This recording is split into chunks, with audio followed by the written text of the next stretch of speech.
Bon, alors on est content de vous accueillir, hein. On voit qu'il y a beaucoup de gens Et qui tout se le monde. connectent. Je vois des Parisiens, je vois des gens de province, je vois des gens aussi de l'étranger. Donc, bienvenue à tous pour ce webinaire. Bonjour C'est Lucie. clair, c'est clair. Et tout le monde qui arrive. Donc là, on est 38 pour le moment. On va encore attendre quelques instants. Alors, je Donc, vois ici une question possible d'enregistrer la réunion. Alors, la réunion est enregistrée et on vous transmettra l'ensemble des éléments par la suite. il y a Aude qui vient de répondre. Donc, ok, super. Et Hum.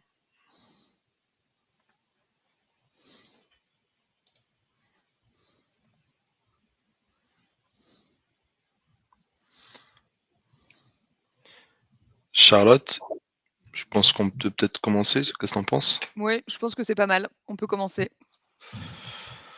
Bon, bah écoutez, bonjour à tous encore une fois. Je tiens à vous remercier de vous être donc connectés sur ce premier webinaire co-présenté par iPay et Avis Vérifié, donc qui sera présenté par nous trois. Donc je vais laisser Charlotte et Magid se présenter pour commencer. Alors, bonjour à tous, merci d'être avec nous ce matin. Donc, je suis Charlotte, j'interviens au sein de la société IP. Ça va faire une dizaine d'années que je travaille chez IP et j'occupe aujourd'hui les fonctions de lead Key Account Manager. bonjour à toutes et à tous. Donc, je suis Magid, je suis Sales Account Executive sur la solution Avis Vérifié au sein de la société Skippers. Donc du coup, aujourd'hui, donc nous allons traiter différents sujets. Donc premièrement, comment fluidifier donc le parcours client en supprimant les étapes inutiles. Comment mettre en avant donc les éléments connus des clients, notamment donc en ce qui concerne donc le paiement. Comment donc utiliser donc les preuves de réassurance et donc les avis clients. Nous allons aussi aborder comment donc impacter les taux de conversion et optimiser le parcours client de A à Z. Et enfin, comment améliorer votre e-réputation. Donc on passe à la slide suivante. Tac, tac, tac.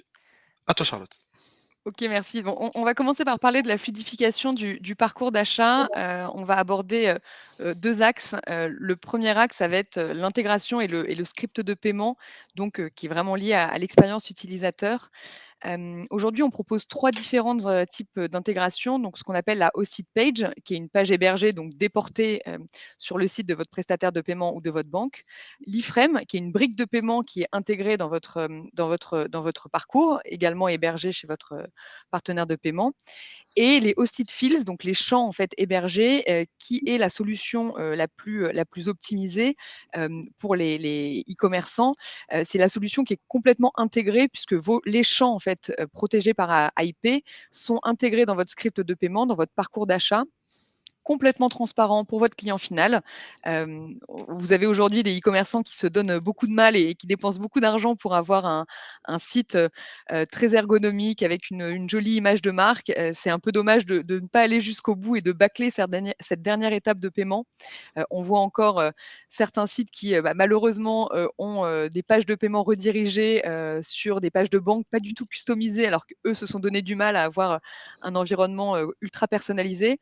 Donc aujourd'hui, c'est notre rôle en tant que account manager et en tant que IP d'accompagner nos marchands à avoir une page et un environnement ultra personnalisé du début jusqu'à la fin du parcours, toujours dans cette logique de fluidification et d'optimisation du parcours de paiement. Alors aujourd'hui, question, quel type d'intégration avez-vous sur votre page de paiement? Hosted Fields, iframe ou Hosted Page? Donc je vous laisse quelques secondes pour répondre à la pop-up qui vient de s'ouvrir avant que Charlotte ne puisse continuer.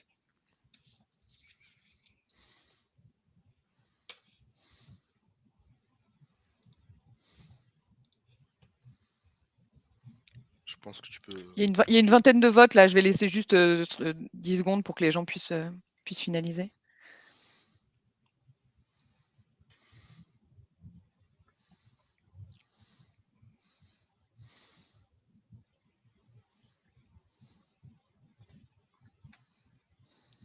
Alors, on va poursuivre, toujours dans cette optique de optimiser votre parcours de paiement et fluidifier, le parcours d'achat. On va aborder un autre levier, qui est l'utilisation de notre module de fraude, en fait, Sentinelle. Donc pour vous expliquer ce qu'est Sentinelle, c'est un outil, en fait, de scoring qui va permettre du coup, de noter la transaction et qui va permettre un déclenchement, d'une action directe, soit de blocage en cas de fraude avérée, soit de contrôle de la transaction avec une, authentification, forte, soit d'une acceptation de la transaction. Alors, pour mieux comprendre en fait l'utilisation d'un module de fraude dans la fluidification d'un parcours d'achat, il faut remonter à 2021 et l'application de la DSP2, qui est la directive sur les services de paiement, qui implique que toutes les transactions au-dessus de 30 euros, donc à partir de 30 euros, soient authentifiées fortement. Donc là, je vois que dans les participants, il y a pas mal d'acteurs du e-commerce et certains du paiement. Donc, c'est des sujets qui nous ont beaucoup animés depuis 2 ans, puisque le fait d'avoir mis en place cette directive et d'authentifier toutes les transactions, alors parenthèse, l'authentification, c'est ni plus ni moins qu'un ancien 3D Secure, hein, la validation de votre paiement avec un code. Donc, le fait d'avoir mis ça en place chez les e-commerçants a eu un résultat immédiat, pas forcément positif pour les e-commerçants, puisqu'on a connu une baisse du taux de conversion, une baisse de taux de succès qui a été immédiate et liée principalement, voire exclusivement, à des forts échecs d'authentification. Il y a eu une grosse difficulté pour les consommateurs à s'authentifier. On s'est retrouvé du coup avec des parcours d'achat avec une grosse rupture. Et donc la solution en fait, enfin l'objectif, c'était de trouver des leviers pour pouvoir alléger ce parcours. Donc on a pas mal travaillé nous avec nos marchands, et on a utilisé en fait ce module de fraude, donc Sentinelle, pour pouvoir alléger le parcours en demandant des exemptions sur les transactions les moins risquées. Pour l'histoire, avant la DSP2, c'est bien le e-commerçant, qui décidait si, oui ou non, il y aurait du 3DS sur ces transactions. Après la DSP2, c'est plus le e-commerçant qui décide, c'est la banque émettrice. Donc la banque émettrice, c'est la banque du client final qui va décider et qui va accepter ou non d'envoyer ou non de l'authentification. Donc l'objectif, c'était donc de demander aux banques émettrices d'accepter nos exemptions en les rassurant au maximum grâce à des indicateurs comme par exemple la TRA acquéreur. Donc TRA, qu'est-ce que c'est? C'est le Transaction Risk Analysis. Donc, la TRA acquéreur, en fait, ça représente finalement le taux de fraude de l'acquéreur. Quand on parle d'acquéreur, c'est soit la banque du e-commerçant, soit le prestataire de paiement. Donc là, quand on va parler d'acquéreur, on va parler d'IP finalement. La TRA acquéreur est donc c'est un indicateur de confiance en fait qui est mis à disposition de la banque émettrice afin de lui permettre de décider si oui ou non elle accepte l'exemption. Plus le taux est bas, forcément, plus c'est rassurant pour la banque émettrice. Donc la banque émettrice, donc la banque de votre client, qu'est-ce qu'elle va faire? Elle va analyser le risque de la transaction en tenant compte de cette TRA, donc des recommandations de l'acquéreur, et finalement va décider si oui ou non elle envoie du 3DS ou elle laisse passer la transaction. Donc, on a mis ça en place l'année dernière avec l'ensemble de nos marchands. Ça a été un gros travail pour les marchands et pour nous de pouvoir sécuriser les transactions. Parce que si vous laissez passer toutes ces transactions sans authentification, bah, il y a un risque quand même à prendre, hein, parce que si vous avez un impayé, le risque est pour le e-commerçant. On a eu des résultats ultra positifs, une hausse des taux de succès très rapide. Là, je vous ai partagé un cas d'un de nos marchands historiques d'AIP qui avait déjà de très bons taux de succès avant la DSP2. Après la DSP2, il y a eu une petite période douloureuse pour remettre on va dire à flot les taux de succès. Et avec la mise en place de cette TRA acquéreur, on a pu gagner très rapidement jusqu'à 3 points de taux de succès brut et 2,5 points de taux de succès net. Tous ces points-là ont été finalement gagnés avec la baisse des échecs d'authentification. Ce qui veut dire que la mise en place de cet outil-là, donc la mise en place de la TRA acquéreur, a un double impact positif. Le premier, ça va être pour les e-commerçants, puisque vous augmentez de façon complètement transparente votre taux de succès, indolore et transparent.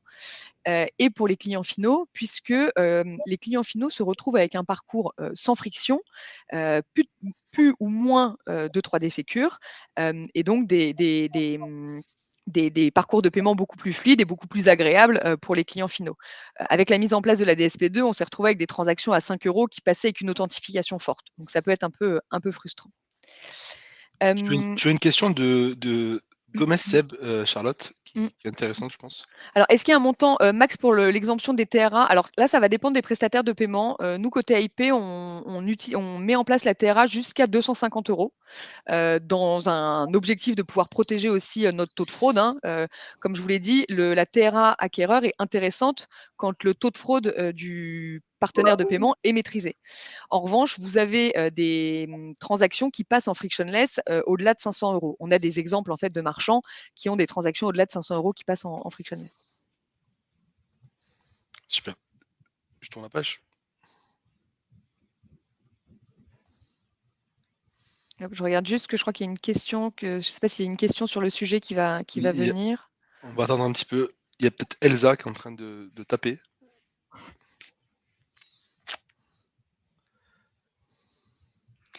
Alors, c'est une bonne question. Alors ce qu'il y a, c'est que le système des abonnements, la première transaction doit forcément être authentifiée. Alors je parle des abonnements cartes, hein, là. Je ne sais pas si c'est le sujet Elsa, mais, sur les abonnements cartes, la première transaction, voilà, doit forcément être authentifiée. Puisque après, le principe de l'abonnement carte, c'est de tokeniser, la carte et ensuite de faire, de venir retaper la carte au fur et à mesure. Si la carte est pas, protégée et tokenisée au début, il faut qu'elle le soit avec une authentification forte pour être protégée. Ensuite, ça vous permet de faire d'avoir un chaînage qui permet de faire de plusieurs échéances ou de l'abonnement. Donc la première transaction à labo, elle doit forcément être en authentification forte. Elle ne peut pas être exemptée. En revanche, comme c'est un principe d'abonnement et que le client n'est pas derrière son ordinateur, toutes les échéances ne seront pas authentifiées. On sera vraiment sur un genre de prélèvement sur la carte. Je ne sais pas si j'ai répondu à votre question, Elsa.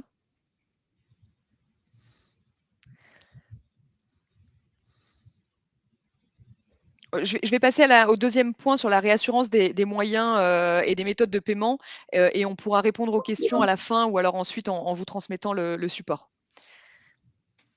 Donc, on parle encore toujours de cette histoire d'optimisation en fait de votre parcours client pour booster vos ventes, hein. Donc forcément, quand on parle d'optimisation, il faut voir tous les différents axes. Là, on va parler des éléments de réassurance. Donc quand on parle de réassurance, on va parler de réassurance au niveau des moyens de paiement et des réassurances au niveau vraiment de la sécurité, de votre script de paiement. Quand vous êtes sur un site, pour vous sentir, on va dire, à l'aise sur le site, il faut que vous ayez des méthodes de paiement, qui vous parlent, que vous connaissez, donc que vous soyez français ou étranger. Quand vous êtes allemand et que vous êtes sur un site en Allemagne, vous êtes content de voir, votre logo, Sofort ou Klarna, vous êtes content de voir PayPal. Par contre, si vous êtes allemand et que vous êtes sur un site avec uniquement Visa et Mastercard, bon, vous allez peut-être rebrousser chemin, et aller sur un site qui vous propose vos méthodes de paiement, préférées. Donc, au moment d'un lancement, d'un site sur un pays, sur une zone ou sur des produits, nous, en tant que compte manager, on s'attache vraiment et on accompagne le marchand à proposer, toutes les méthodes de paiement qui vont correspondre au mieux, aux besoins des clients finaux, pour que le client, ne renonce pas à l'achat, qu'il se sente à l'aise, dans cet environnement de paiement. Le 2e point important, c'est évidemment la sécurité, de ce script. On est dans un environnement assez, anxiogène en ce moment. On parle beaucoup de fraude, on parle beaucoup d'usurpation d'identité. Donc quand vous êtes sur un site internet, il y a une grosse angoisse en fait, jusqu'à la fin, à la validation de votre panier, la validation de votre paiement, parce que vous dites: «Mince, est-ce que je suis dans un environnement sécurisé?» Le manque de sécurité sur un site internet peut être clairement un frein à l'achat. Dans les attentes des clients, ce qu'on note nous et ce que nos partenaires nous remontent également, donc là c'est une stat de chez Oné que je vais vous transmettre, c'est que le top 1 des attentes clients, c'est la sécurité, et bien devant la simplicité, la rapidité ou la confidentialité. Donc c'est quelque chose à ne pas négliger. Vous avez certains pays, par exemple comme l'Allemagne, où si vous n'avez pas des CGV clairs avec des mentions de sécurisation, vos clients ne vont pas acheter sur votre site. Donc c'est beaucoup de choses, qu'il faut, prendre en compte et qu'il ne faut pas négliger au moment d'un lancement. Là, vous avez une petite quote d'un de nos, marchands, historiques, donc de l'exception avec lequel on travaille beaucoup et pour lequel on a développé, énormément de méthodes de paiement sur son site. Ici, on illustre un cas client, en fait, un cas de nos marchands, qui est Pylone, donc qui est une société française qui est marchande chez IP depuis un moment. Vous retrouverez en haut à droite, vous avez la vidéo qui représente le use case. On a enregistré en fait cette vidéo avec nos marchands. Donc n'hésitez pas, quand vous recevez la présentation ou maintenant, à flasher le code pour découvrir cette vidéo. Ici, c'est pour illustrer ce qu'on s'est dit juste avant. Quand vous êtes un marchand et que vous voulez vous développer à l'international, ou même sur d'autres produits par exemple, mais là, le cas, c'est surtout de l'international, il faut que vous mettiez toutes les chances de votre côté. Quand on se lance sur un nouveau marché, il faut ne pas négliger les méthodes de paiement qui vont être affichées. Là, je pensais, avec Pylone, on avait lancé l'Allemagne. Évidemment que des méthodes de paiement comme Sofort et PayPal ont été mises en avant. Vous avez des méthodes de paiement quand vous lancez au Portugal, il faut impérativement mettre une solution comme MBWay ou Multibanco. Demain, vous me dites: «Je veux me lancer en Belgique», vous ne partirez pas sans Bancontact. Donc vous avez vraiment un accompagnement des équipes IP sur, voilà la zone sur laquelle je vais et nous, on va vous indiquer quelles sont les méthodes de paiement, qu'il faudra mettre en avant sur votre site. Autre chose auquel il faut faire attention, c'est quand vous vous lancez dans certains pays, le fait de proposer la devise, locale est également un gros avantage. On a eu le cas justement avec ce marchand et avec d'autres marchands, hein, quand on a testé, des ouvertures de pays, avec Pylone, le fait d'avoir uniquement ajouté le CHF, donc le franc suisse sur son site, a permis, une hausse de 50 en fait des ventes en ligne en quelques mois. Donc un client suisse, il est content d'acheter dans sa devise. Un client US, il est content d'acheter en USD. Donc c'est vrai que nous, on s'attache vraiment à proposer ces méthodes de paiement et ces devises pour les marchands qui se lancent sur différents marchés.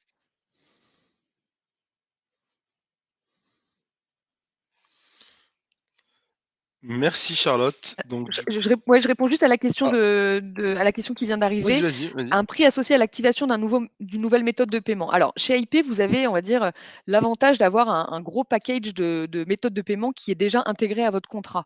Le fait d'être un acteur comme le nôtre permet en fait aux marchands de n'avoir qu'à activer un bouton pour pouvoir activer une nouvelle méthode de paiement.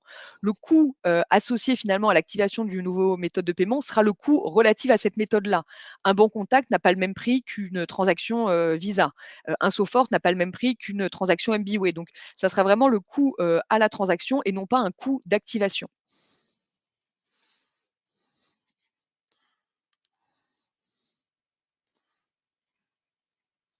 Très clair.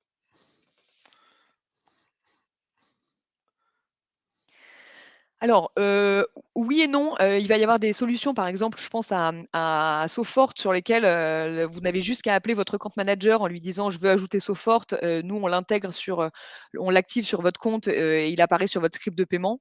Après, il y aura peut-être des développements qui pourraient être liés aux redirections, aux notifications, ce qu'on pourra faire, c'est peut-être vous envoyer les différentes, docs techniques, liées aux méthodes de paiement.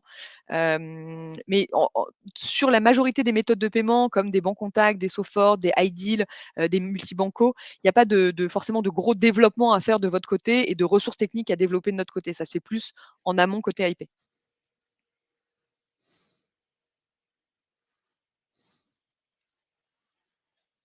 Je vais te laisser la main, Nassim. Super. Merci Charlotte.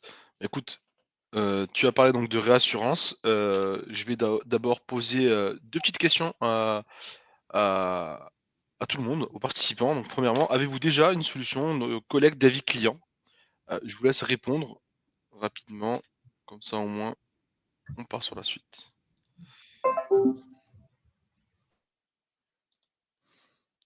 Alors une solution interne, c'est que c'est vous-même qui collectez les avis. Solution externe, c'est que vous passez par un tiers de confiance, comme avis vérifié. OK, donc là, une trentaine de votes. On va continuer. Alors, pour rappel, vous avez un onglet sondage dans lequel vous pouvez toujours revenir et voter, si vous n'avez pas pu, voter. Deuxième slide, sinon, quels sont les freins pour sauter le pas? Donc, je vous laisse pareil, quelques secondes pour répondre et ensuite je vais passer la parole à Magid. Hop. Ben, bonjour à toutes et à tous, hein, encore une fois. Je vais changer de slide et vous laisser le temps de répondre au sondage. Alors, Aujourd'hui, ce qu'il faut savoir, c'est que 88% des consommateurs consultent les avis clients avant de faire confiance à une marque et à passer à l'acte d'achat.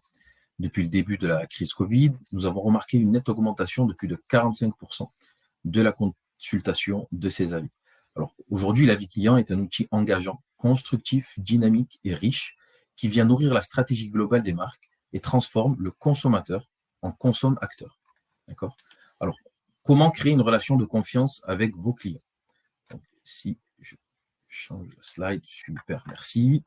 Alors, aujourd'hui, être vu ou désormais être bien vu, c'est le nerf de la guerre sur les moteurs de recherche pour assurer une image de marque rassurante, efficace, attirante. Donc, cette relation de confiance avec vos clients va vous permettre, de tirer avantage du label avis vérifié, source de réassurance. 2, de crédibiliser votre image en affichant vos étoiles et votre note associée. Et 3, de gagner en visibilité et d'augmenter l'ensemble de vos performances commerciales. D'accord? Donc, juste après, on a un cas client. Donc, comment Obad utilise l'avis client comme élément de réassurance. Donc, l'objectif était de pouvoir faire preuve de réassurance tout au long du parcours client. D'accord? Donc, aujourd'hui, les avis marques et produits collectés et publiés vont créer une bulle de confiance qui rassure avant de passer à l'acte d'achat. Les avis vont contribuer à l'amélioration de l'expérience client, d'accord, puisque les potentiels acheteurs bénéficient de retours d'expérience transparents. Et comment Avis Vérifié a pu répondre à la demande d'Obad?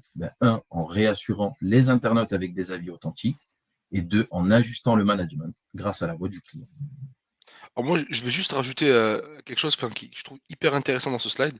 C'est ce que dit Mariette Rieussé, donc la Head of E-Commerce. Elle dit clairement, l'avis d'une cliente sur un soutien-gorge au bad, c'est un peu comme le conseil d'une copine qui a essayé le produit et l'a recommandé. En fait, ce qu'il faut retenir, c'est qu'aujourd'hui, nous, on fait que de la collecte post-transaction. Donc, c'est quelqu'un qui a acheté uniquement qui va pouvoir laisser un avis. Donc, clairement, on sait que lorsqu'on lit un commentaire sur un produit aujourd'hui via donc la solution avis vérifié, on sait que c'est un acheteur, un utilisateur de ce produit qui a laissé l'avis. Et ça a une très très grande valeur aujourd'hui pour donc vos prospects. Je te laisse continuer, Mathilde. Donc, ici, on va voir comment Obad a répondu à la question pourquoi avoir choisi Avis Vérifié. Donc, l'importance du Made in France, d'accord, et de la crédibilité, la qualité des fonctionnalités de notre solution, la recommandation d'avis vérifié par d'autres marques proches d'Obad et les bénéfices qui sont offerts par la démarche d'écoute client. Donc, cette slide, je la trouve super intéressante donc sur tout simplement comment les avis améliorent votre performance commerciale. Donc ça, ce sont quelques chiffres clés qui sont à retenir. Aujourd'hui, les consommateurs sont 12 fois plus susceptibles d'acheter si vous affichez des avis produits sur vos fiches produits.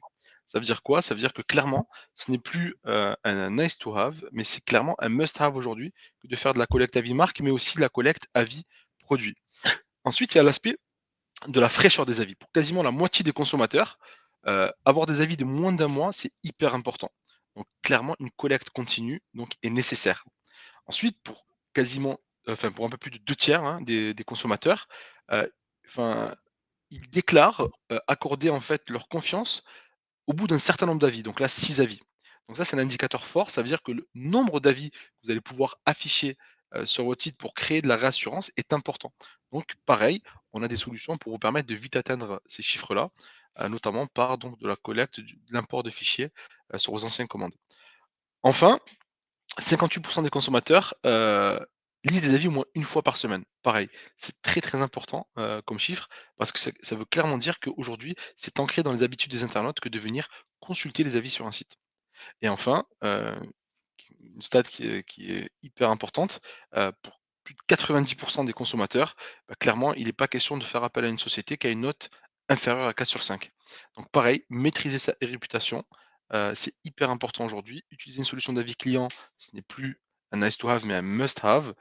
Et les internautes sont de plus en plus exigeants. Donc ils veulent avoir des avis, des bons avis, beaucoup d'avis et surtout des avis récents. Je passe donc à la next slide et je passe la parole donc du coup à Charlotte. Avec plaisir. Donc là, on va changer un peu de sujet parce qu'on va parler de taux de conversion et d'optimisation du parcours. Donc, encore un petit sondage pour Alors vous. est-ce que vous avez déjà utilisé le BNPL ou le paiement fractionné? Alors BNPL, pour ceux qui ne sont pas au fait de ça, c'est le buy now pay later, hein, c'est le paiement différé. C'est le jargon utilisé dans le secteur.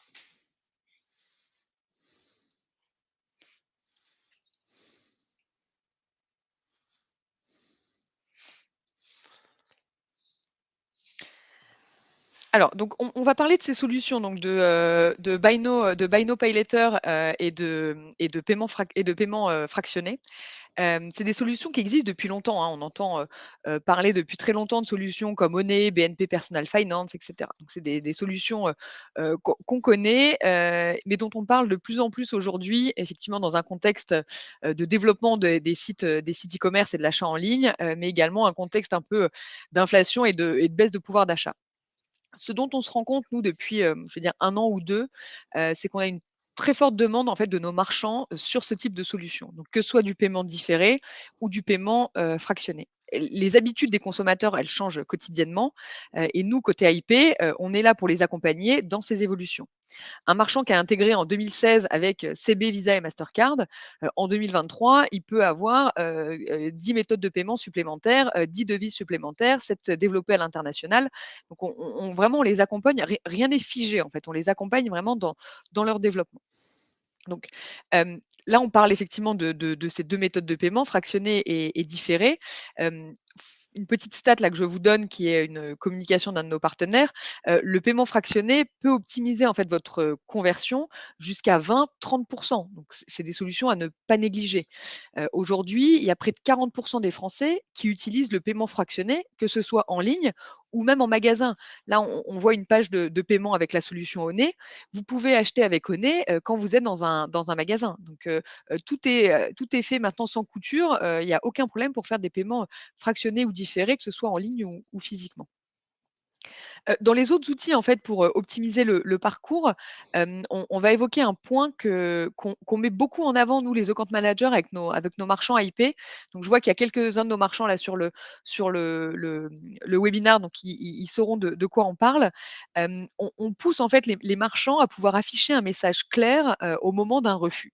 Il n'y a rien de plus frustrant, quand vous êtes un client, un acheteur sur un site internet, de ne pas savoir pourquoi votre paiement a échoué. Donc ça peut être, je vais prendre l'exemple d'une carte expirée. Votre carte, elle expire, ou elle est expirée, vous en êtes pas rendu compte. Vous faites un achat, 2 achats, 3 achats, ils sont refusés. Vous ne savez pas pourquoi, c'est ultra frustrant. Il y a de grandes chances que vous fermiez la page de ce site-là et que vous alliez voir un concurrent, peut-être même avec votre, nouvelle carte de crédit.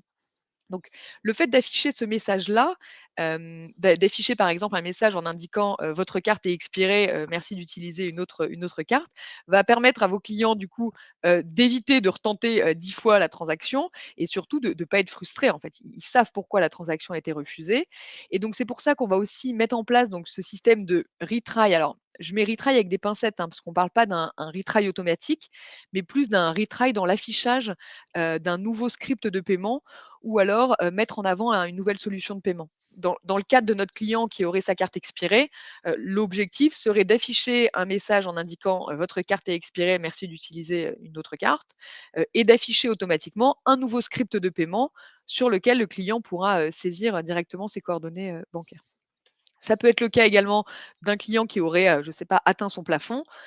Un peu plus difficile d'afficher quand même, sur une page de refus, votre paiement est refusé car, votre plafond est atteint.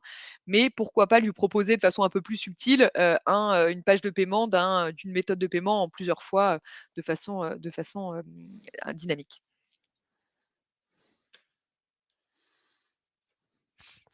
En tout cas, très intéressant de voir ta slide là avec les 39 des Français qui utilisent le paiement fractionné et de voir que dans le sondage, aujourd'hui, le non l'emporte à 66 auprès donc des participants, concernant donc le BNPL. Donc il y a peut-être un sujet. Alors il y a deux questions, Sylvie, la première question, alors retry, ce que je disais, c'est pas forcément, alors, quand on parle de retry, c'est souvent une relance automatique de la transaction. Ici, ce ne sera pas le cas parce que votre transaction a été refusée, dans un premier temps. Mais là, l'objectif, c'est plus de mettre en place des scénarios, pour réafficher, en fait, des scripts de paiement et permettre à votre client de rester, en fait, chez vous, dans votre univers, sur votre site, sur votre page de paiement. Donc c'est plus dans ce sens-là. Et Elsa, oui, effectivement, bah, il arrive que les motifs soient inconnus. Alors, les motifs des banques, les motifs de refus, pardon, sont transmis par les banques émettrices.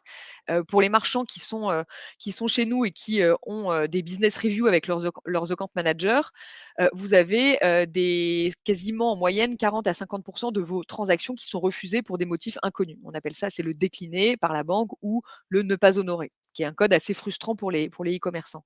Dans ces cas-là, nos marchands affichent une petite phrase en indiquant votre paiement a échoué, nous vous conseillons d'utiliser une autre carte, par exemple. Parce que si la transaction a échoué, peut-être que, je ne sais pas, la banque émettrice a un filtre qui bloque la transaction à ce moment-là, et 5 minutes après, elle peut repasser.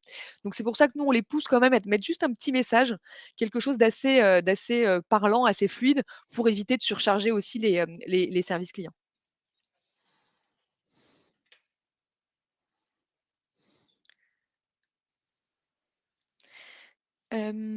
Est-ce que le BNPL est prisé aussi sur les paniers à -50? Ah bon, alors là, Jeff, ça sera plus une, question, pour, pour le e-commerçant, dans le sens où c'est le e-commerçant qui va décider si oui ou non, à quel moment, à quel niveau, en fait, il va proposer un buy now pay later ou un paiement fractionné, quoi. Alors, en général, c'est plus sur des paniers au-delà de 100 €, parce que ça a quand même un coût pour vous, hein, e-commerçant. Des taux, des frais à la transaction qui sont, beaucoup plus élevés qu'une transaction initiale. Donc, en fonction des marges du e-commerçant, ça vaut peut-être pas le coup de proposer des paiements, différés ou fractionnés en dessous d'un certain montant.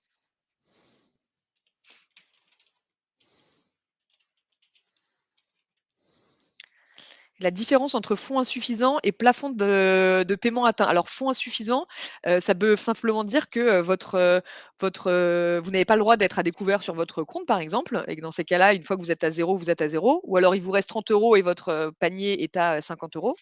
Et le plafond de paiement atteint, sur les cartes bancaires, en fait, vous avez des plafonds.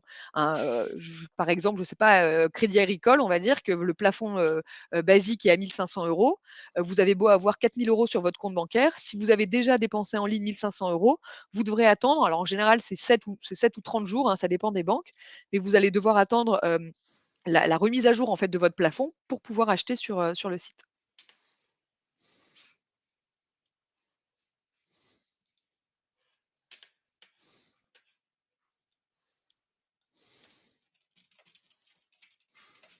Alors là, ça va dépendre. Vous avez, des solutions qui vont être, en direct. Ah pardon, je parle aussi pour activer les BNPL, est-ce que c'est nécessaire de signer un contrat avec AIP? Alors on a signé nous un contrat, privilégié avec Alma, qui sera intégré en full service chez AIP, qui veut dire que Alma sera une méthode de paiement, supplémentaire proposée par AIP, sans contrat à signer avec Alma. En revanche, vous avez, d'autres, e-commerçants qui préfèrent, choisir des prestataires comme Honey, par exemple, comme, Pledge, comme BNP Personal Finance.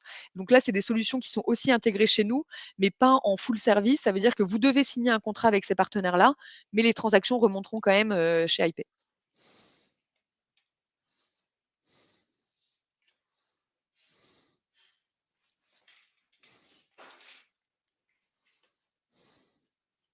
Je pense que tu peux passer à la suite, Nassim. Allez, super, merci Charlotte.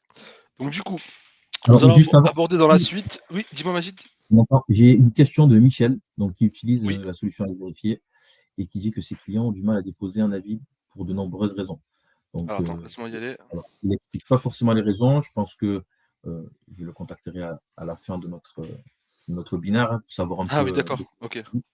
parce que ces clients, ils doivent accepter de le faire 2 à 4 fois pour qu'il soit publié.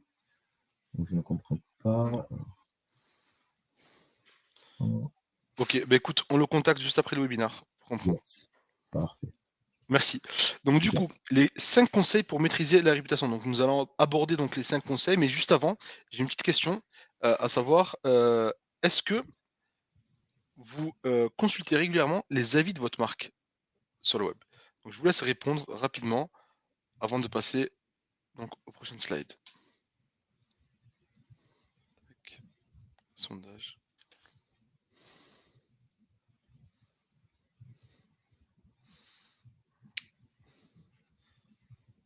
C'est de l'ordre du plébiscite.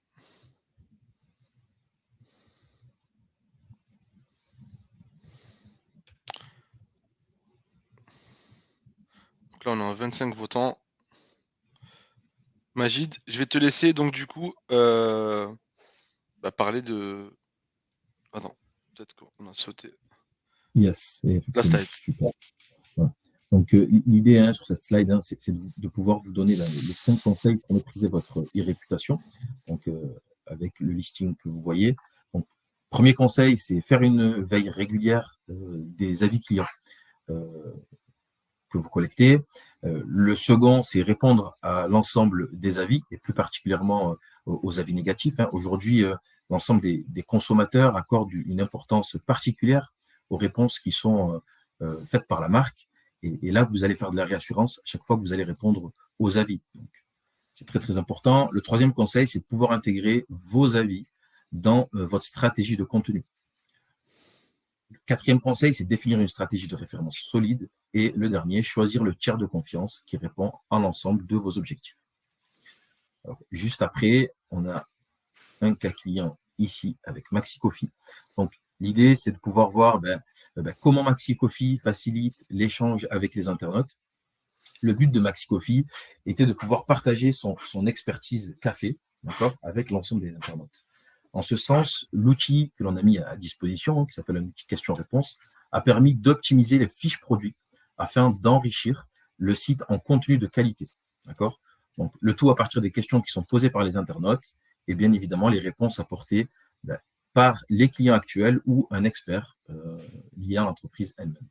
L'outil question-réponse a permis d'améliorer la stratégie produit à partir des questions des internautes afin d'optimiser le référencement et la conversion grâce à la voix du client et d'améliorer les produits grâce aux questions des internautes. Donc ici, je passe et voilà. Okay. Je te laisse la parole, Charlotte, peut-être, ici à ce niveau-là.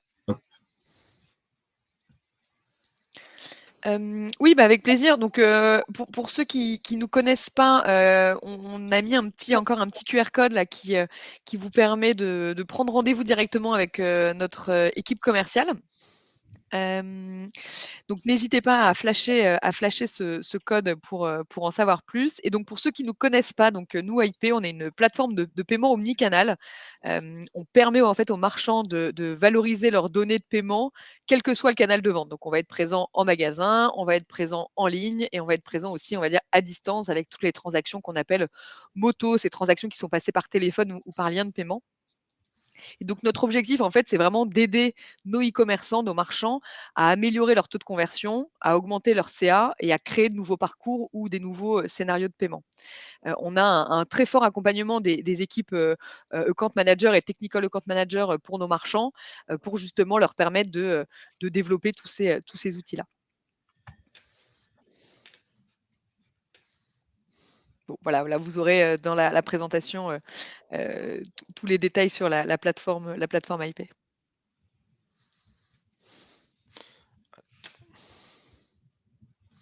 Je vous laisse la main, Nassim et Majid. Allez, Magid, à toi de jouer. Super. Alors, pour vous donner un peu des éléments de contexte, Avis Vérifié, on a été créé en 2012, donc, sur Marseille. En 2019, on a fait une levée de fonds, ce qui nous a permis deux choses. La première, c'est s'accroître à l'international. Et la seconde, c'est le rachat de plusieurs sociétés françaises, toujours axées autour de l'expérience client et du parcours utilisateur. Donc, lorsque l'on a racheté ces sociétés, on a formé un groupe qui s'appelle Skippers. Au sein de ce groupe, nous avons 6 solutions, dont la solution mère, Avis Vérifié, que l'on voit ici à l'écran, Rating and Reviews. Mais nous avons également 2 autres solutions, et j'aimerais vous en toucher un mot rapidement, c'est le Feedback Management et le Live Shopping. D'accord ? Donc, le feedback management, c'est quoi ? Donc, c'est une solution qui permet de mesurer l'expérience client, donc diffuser des questionnaires de satisfaction à toutes les étapes du parcours client et d'enrichir la connaissance client. Concernant le live shopping, c'est une solution, c'est un nouveau, comment dire, alors, le live shopping, c'est un canal d'acquisition à part entière, puisqu'il permet d'attirer de potentiels clients, notamment si vos présentateurs sont des influenceurs. C'est un peu le téléachat 2.0. Et bien évidemment, on a ces 6 solutions. Si cela vous intéresse, bien, juste sur la slide d'après, vous avez mon calendrier pour booker un rendez-vous avec moi.